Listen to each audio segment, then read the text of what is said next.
ஸ்ரீமதே ஸ்ரீவராக மகாதேசிகாய நமஹ. ஸ்ரீமதே ரங்கராமானுஜ மகாதேசிகாய நமஹ. ஸ்ரீமதே ஸ்ரீனிவாச ராமானுஜ மகாதேசிகாய நமஹ.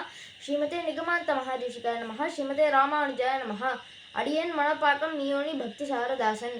கோதாஸ்துதி 24ஆம் ஸ்லோகம்.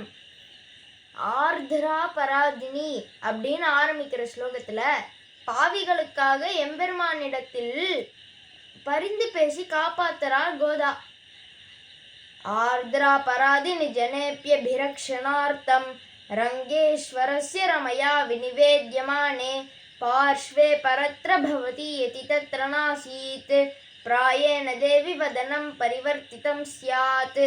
ஹே பிராட்டியே கோதே, இவ்வையகத்தில் சேத்தனர்கள் எல்லா பாவங்களையும் செய்பவர்களாக இருக்கிறார்கள். அதில் ஒவ்வொரு நாளும் புதுசு புதுசாக பாவங்கள் செய்கிறார்கள். ஆனால் சர்வலோகத்துக்கும் தாயானவள் ரமயா, அதாவது பெரிய பிராட்டி பக்கத்தில் அமர்ந்தபடி பாவம் செய்யும் சேத்தனர்கள் ஈரக்கைகள் காயும் முன்னே சேதனர்களை ரக்ஷணார்த்தம், அதாவது காப்பாற்றுவதற்காக அவ்வப்போது வினவிக்கொண்டே இருக்கிறாள்.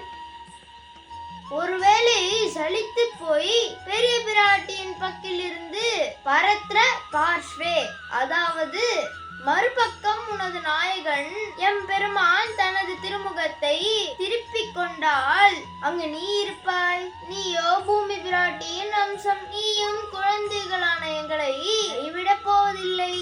ஆகவே எம்பெருமான் எந்த பக்கம் பார்த்தாலும் பயனில்லை என்று எங்களை சர்வ பாபங்களில் இருந்தும் ரட்சித்தே ஆக வேண்டும்.